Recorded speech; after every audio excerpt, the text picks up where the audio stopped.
노른자의 최진주, 이봉우, 김원경입니다.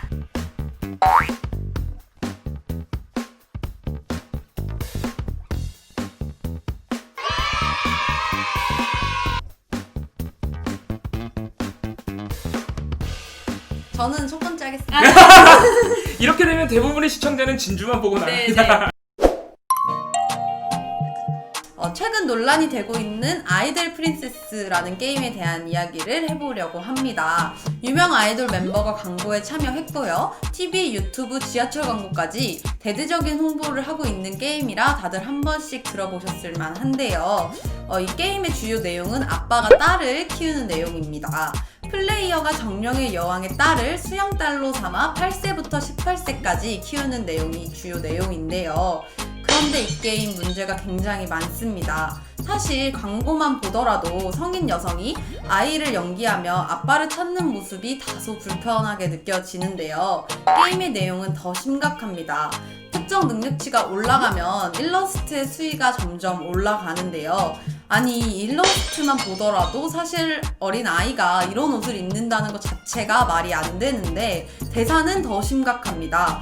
캐릭터의 신체 일부를 클릭하면 신체마다 다 다른 대사가 나오는데요. 다리를 만지면 내 팬티가 그렇게 보고 싶은 거야? 만지고 싶어? 잠깐이면 괜찮아.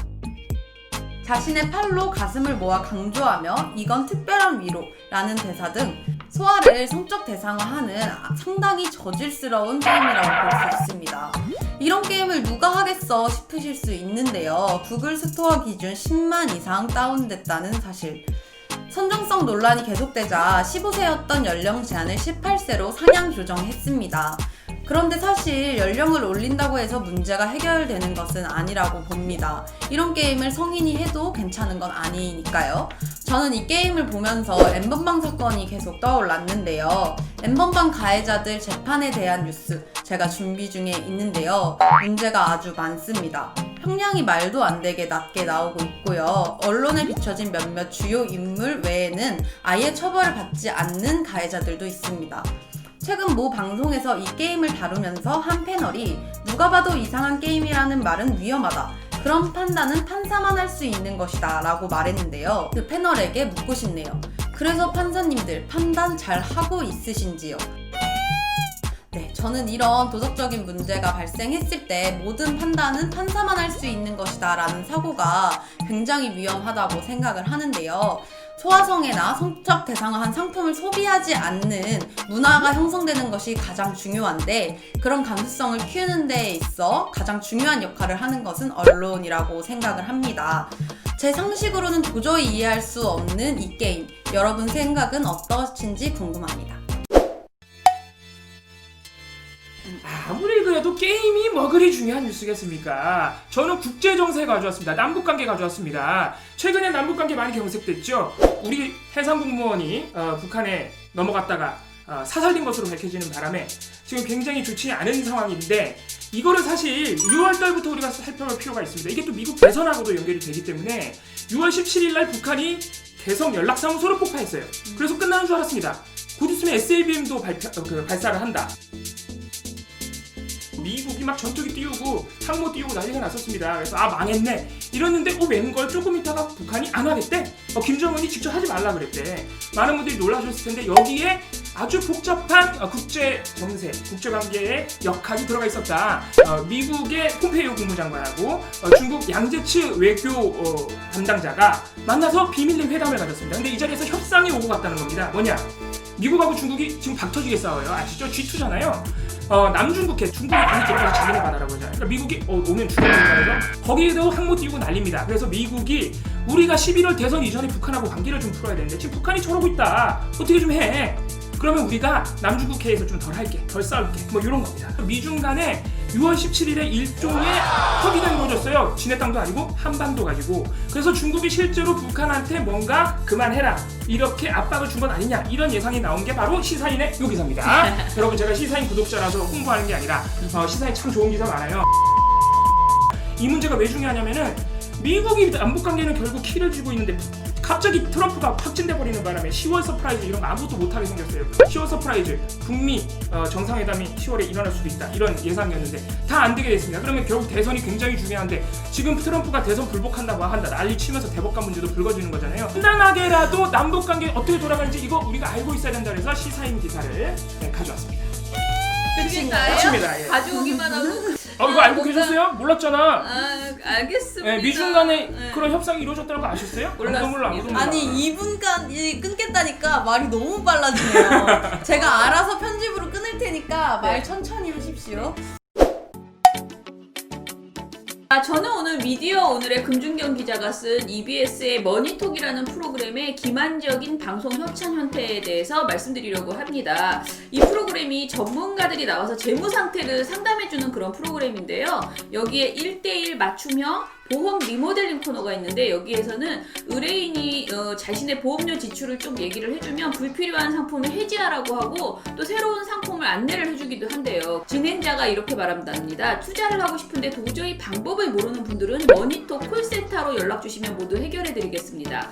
이 방송이 EBS잖아요. 그래서 EBS 공영방송에서 이런 내용을 한다면 많은 사람들이 나도 재무설계 또는 내가 가지고 있는 보험 좀 다시 한번 다 설계 받아야 되겠다 라고 생각할 수밖에 없어요. 실제로 지난 4월 첫 방송을 시작한 뒤에 이 프로그램의 재무상담 신청자가 9월 기준으로 21,343명에 달했다 라고 합니다. 근데 이 방송이 사실상 사기라는 것이죠. EBS 홈페이지에 접속해서 무료 상담 버튼을 누르면 개인정보를 입력하는 페이지로 넘어가는데요. 이 페이지가 바로 키움 에셋 플래너라는 회사의 페이지라고 합니다. 물론 여기에 약관 보기가 있어요. 그래서 약관을 보게 되어 있는데 난 EBS에 상담을 신청하러 왔으니까 그걸 그냥 다 넣는다는 거죠. 그것을 가지고 이 보험회사에서 전화를 합니다. 이 사람한테. 그런 다음에 상담을 해준다고 해요. 그러면 상담을 하고 나서 내가 권한 상품을 가입하라고 막 우기는 거예요. 만약에 안 하면은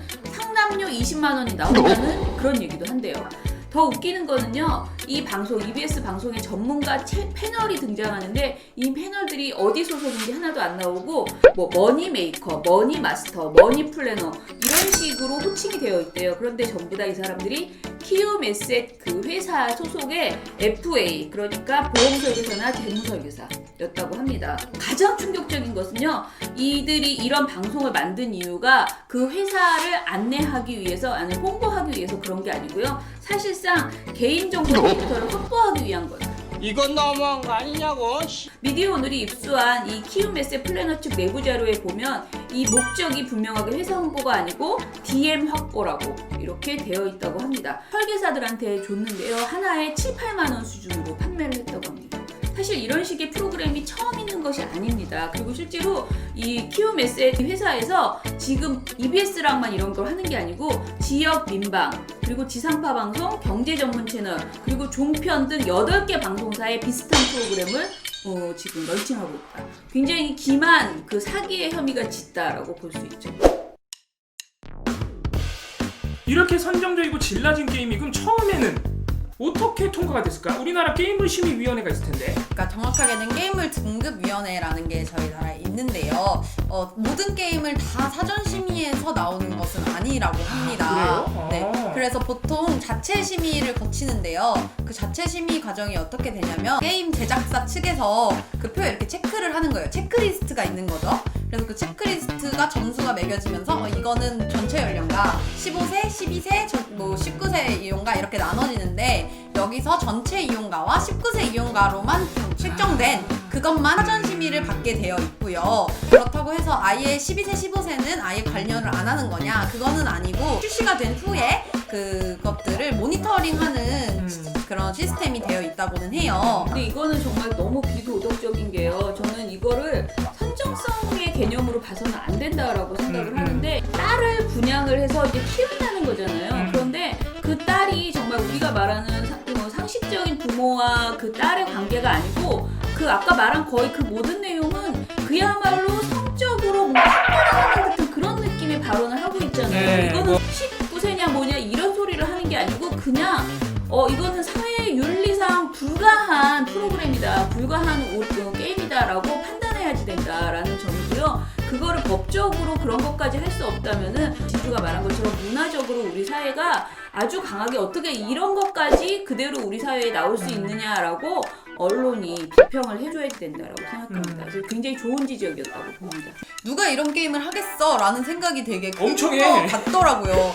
이게 생각보다 많은 사람들이 하고 있고 문제의식을 갖지 못하고 있다라고 생각합니다. 네. 네, 우리 소장님께도 질문 하나 드리겠습니다. EBS는 그거를 QMS한테 협찬 형식으로 받은 겁니까? 네, 협찬이라고 하고요. EBS 말로는 그 개인정보를 파는 것에 있어서는 자기네들은 모르는 일이었다. 그게 말이 되나? 최근에 방송통신위원장과 방송통신심의위원장이 국정감사에 나와서 이 사안에 대해서 질문을 받았어요. 예. 그런데 둘 다 모른다, 살펴보겠다라고 말을 하셨거든요. 이걸 모른다는 건 말이 안 돼요. 왜냐면은 이미 이런 비슷비슷한 지적들이 계속 있어 왔고요. 이것에 대한 대책을 빠르게 세우지 못한 것은 분명히 그 관련 기관으로서 문제였다라고 보고, 방송 심의 규정에 이런 내용이 있습니다. 방송은 투자 자문 행위를 하는 자와 방송에서의 자문 내용 간의 경제적 이해관계가 있어서 그 내용이나 신뢰도에 영향을 미칠 수 있을 때에는 방송 중에 이를 명확히 공개하여야 한다. 그러니까 라는 규정이 있습니다. 이 규정을 완전히 위반하고 이게 있기 협찬 때문에 고지도 사실 비슷한 건데 네, 협찬을 이거는 받았다고 해야 완전히 되는데. 중징계감이고요. EBS는 정말 되돌릴 수 없을 정도의 심각한 지금. 그러니까 이게 다른 방송사에서 했으니까 그냥 가져온 것 같아요. 그런데 이게 쉽게 말하면은 보험 영업을 사실 방송사 대신해 준 거죠, 지금? 네, 그렇죠. 그렇게 한 거죠. 그럼 뭐해? 전쟁 터지면 다 죽는 거야, 아주 그냥. 알겠습니다. 그죠? 네, 아주 중요한데. 알겠습니다, 여러분. 여러분, 전쟁 터지면 다 죽는 겁니다. 네. 여러분들이 한꺼번에 너무나 많은 뉴스를 이제 듣게 되셨는데요. 어떤 뉴스가 가장 유익했는지 정리해서 의견 남겨주시면 저희끼리 굉장히 뿌듯해하면서 자랑도 하고. 대표님은 자꾸 승부를 안 가리는 쪽으로 말씀하시는데 승부 가릴 겁니다. 네. 그래서 승수 많은 사람한테 특전을 주는 것으로 시간님 돈으로. 자, 그러면 인사하고 마치겠습니다. 네. 여러분 안녕. 안녕.